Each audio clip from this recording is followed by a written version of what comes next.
नमस्कार. मुरड. लेखक मंदार केसकर, पंढरपूर. अभिवाचन अनुराधा कर्वे. तेवढा 4-5 करंज्यांचं सारण राहिलं की बस कर हां. त्यावर कातडं नको फिरवूस. बाकीच्या करंज्या मुरडीच्या करायच्या आहेत लक्ष्मीसमोर ठेवायला. आईनं धाकट्या कन्येला सूचना दिली. मुरड म्हणजे काय गं आजी?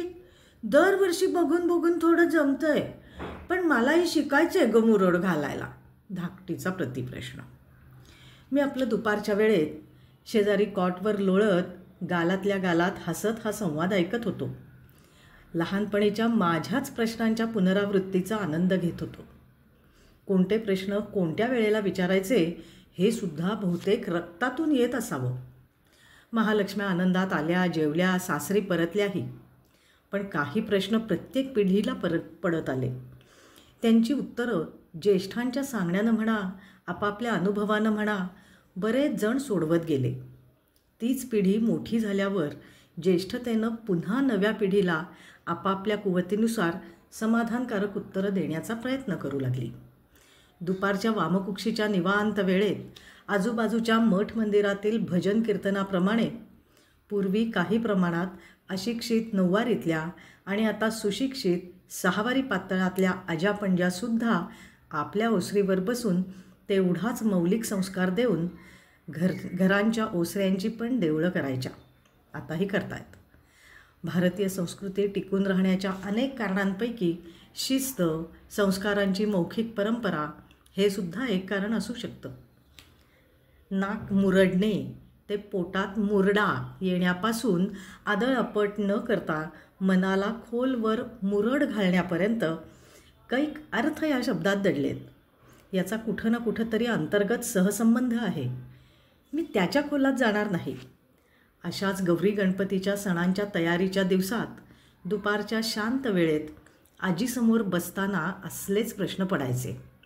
तशी ती पूर्णपणे अक्षरशत्रू होती, पण पाठीमागच्या पिढीकडून आलेलं कानपाठी पद्धतीचं भरपूर ज्ञान, स्मरणशक्ती तिच्याकडे होती. इतक्या वर्षाच्या कष्टानं म्हातारपणात हिरव्यागार शिरा दिसणाऱ्या सुरकुतलेल्या मऊ रेशमासारख्या सुळसुळीत हातानं ती खलबत्त्यात ठोकून ठोकून मौसूत केलेला पांढऱ्या शुभ्र पिठाचा गोळा घेऊन करंज्या करायला बसायची. बऱ्याच करंज्यांवर पितळी चकती फिरवून एकसारख्या ताटात लावून झाल्यावर ती नैवेद्याला मुरडीच्या करंज्या करत असे.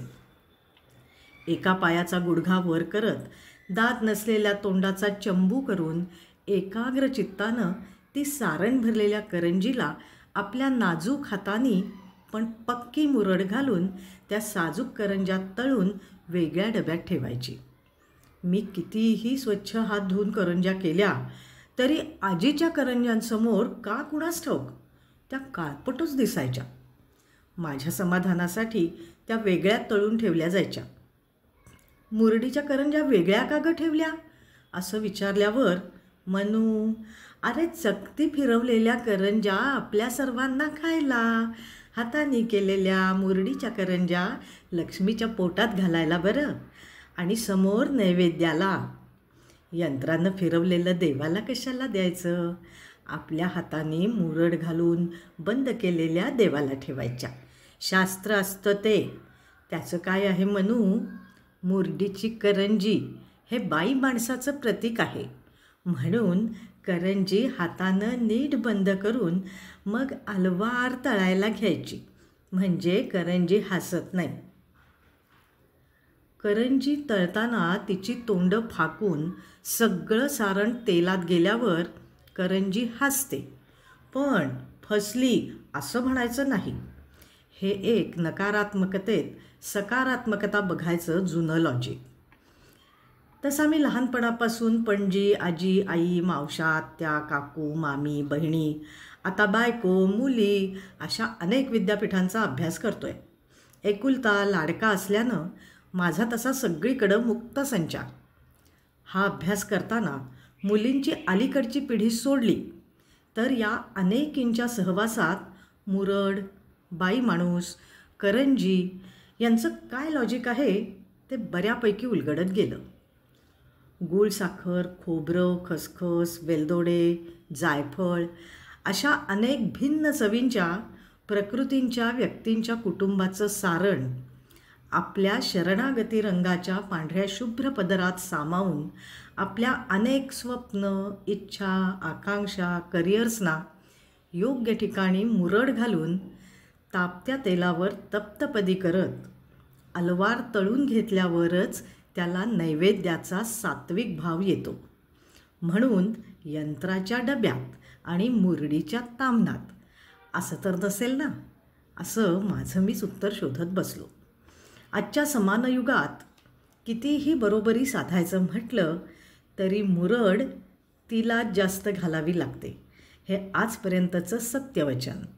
पण पुढं जाऊन सर्वस्व होणाऱ्या आजच्या तिला मुरड निदान समजली तरी पाहिजे, त्यासाठी माझा प्रयत्नही असतो. आमच्या मुलींना आम्ही मुलासारखं वाढवलं आहे, काहीही कमी केलेलं नाही. या कणखर मानसिकतेतले पालक आम्हीही आहोत. हे माझं व्यक्त होणं एखाद्याला खुळचट, एकांगीही वाटू शकेल. पण आजूबाजूला घडणाऱ्या घटना वाचल्या, ऐकल्यावर जेव्हा आजूबाजूच्या ताम्हणातल्या मुरडीच्या करंज्या बघतो तेव्हा असं लक्षात आलं की दांडा मुडपा करून डोमेस्टिक व्हायलन्स नावाचं सारण अचानक तेलात पसरून त्याचं फसून हसणं होण्यापेक्षा हलकीशी मुरड काय वाईट आहे. शेवटी ताम्हणात अग्रभागी मुरडीच्या करंज्या आणि त्यांची रास ढळू नये म्हणून लाडू, म्हणजे आम्ही मागे आहोतच की.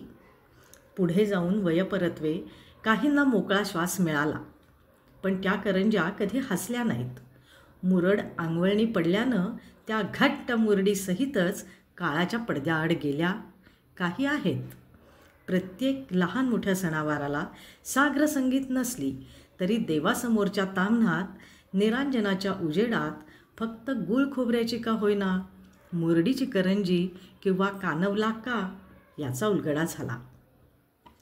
मध्यंतरी एक मुरड शिकवते नादान मैनेला, मन मुरडावं बाई साजिऱ्या संसाराला, अशी ओवीही ऐकली. या ओवीत नादान याचा अर्थ बालिश आणि मैना याचा अर्थ नवतरुणी असा घ्यावा, नाहीतर मुरडीची भस्कन परडी व्हायची. हल्ली काहीच सांगता येत नाही म्हणून आपलं सांगितलं. हे सगळं सरसर लिहिलं खरं, पण समीक्षकाच्या भूमिकेत असणाऱ्या बायकोनं हे वाचल्यावर थोडं हसून त्या क्षणी चक्क नाक मुरडलं की हो. एवढं लिहायचं कळतंय तर थोडी मदतही करावी माणसानी. हे परत वर तारीफ अधिक टोमणा. काय आहे, भिन्न गुणसूत्रानुसार जसं स्पेशालिटीज म्हणा ना. डोळा मारायची कला पुरुष जातीला जन्मजात, तसं नाक मुरडायची कला तिला जन्मजात. शेवटी काय, मुरड महत्त्वाची.